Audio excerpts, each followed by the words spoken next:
नाज़रीन, अवामी न्यूज़ में ख़बरुनि जो सिलसिलो जारी है। अवांखे ठरी मीरवा ख़बर ॾींदाऊं। ठरी मीरवा में लाहौर जे रवासर तहफ़्फ़ुज़ लाइ ठरी मीरवा थाणे ते पहुची वई नौजवान नारी फारिया अहवान ॿुधायो त 6 महीना अॻु पीर वसण वासी असद अहवान खेनि लाहौर मां नशो ॾेई खणी आयो ऐं मूंसां ज़बरदस्ती नशो ॾेई निकाह कयो ऐं जिथे मूंखे असद अहवान समेत 6 खां वधीक माण्हू रोज़ानो ज़्यादती जो निशानो बणाईंदा मारकुट कंदा हुआ। अॼु ठरी मीरवा थाणे ते पहुती आहियां, तहफ़्फ़ुज़ फराहम कयो वञे।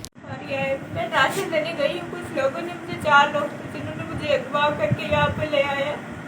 मुझे मारते थे, करते थे, बड़ी मुश्किल से आती बात।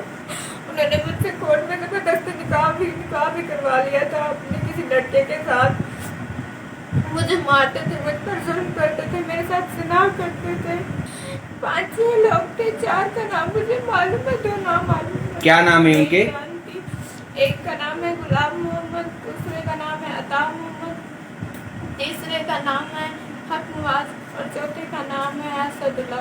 वधिक ख़बरनि ऐं तफ़सील जे लाइ विज़िट कयो असांजी वेबसाइट awaminews.hd.com ऐं ॾिसंदा रहो अवामी न्यूज़ HD।